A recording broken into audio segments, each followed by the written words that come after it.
Mwari chaizo again and again. Boyga Japan family. Kunyangwe bakudese, kunyangwe bakufalirese, chingo wapatentese, na intende zako iwewe, mumwe wangu. Usawane munu wa unotrasta, chengeteza pin code. Usawane munu wa unotrasta, mumwe wangu. Usawane munu wa unotrasta, chengeteza password. Usawane munu wa unotrasta.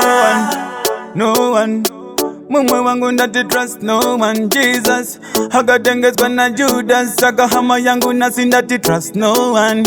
Enzainin babamnin kana muchinge munavo mining gokubaisa kuti imindi making apa kunenge kune vamwe walking.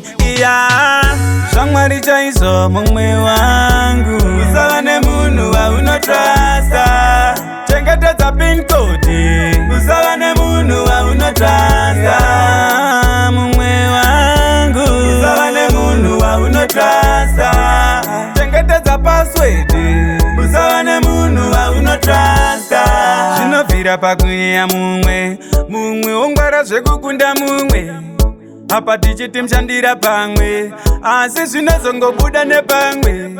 Dziri shingu katibatane, tifambe munzira imwe. Namo tikunde, asi zvokundwa negodo neshanje. Mumwe wangu. Usawane munu wa unotrasta, chengeteza pin code. Usawane munu wa unotrasta, mumwe wangu. Usawane munu wa unotrasta, chengeteza password. Usawane munu wa unotrasta. No one. Mumwe wangu ndati trust no one. Jesus akatengezwa na Judas, akahama yangu nasi ndati trust no one. Enzainin babamnin kana muchinge munavo mining gokubaisa kuti imindi making apa kunenge kune vamwe walking. Shamwari chaizo mumwe wangu. Usawane munu wa unotrasta, chengeteza pin code. Usawane munu wa unotrasta, mumwe wangu. Usawane munu wa unotrasta, chengeteza password. Usawane munu wa unotrasta. Zvinovhira pakuyeya mumwe, mumwe ongwara zvekukunda mumwe. Apa tichiti mshandira pamwe, asi zvinozongobuda nepamwe. Dziri shingu katibatane, tifambe munzira imwe.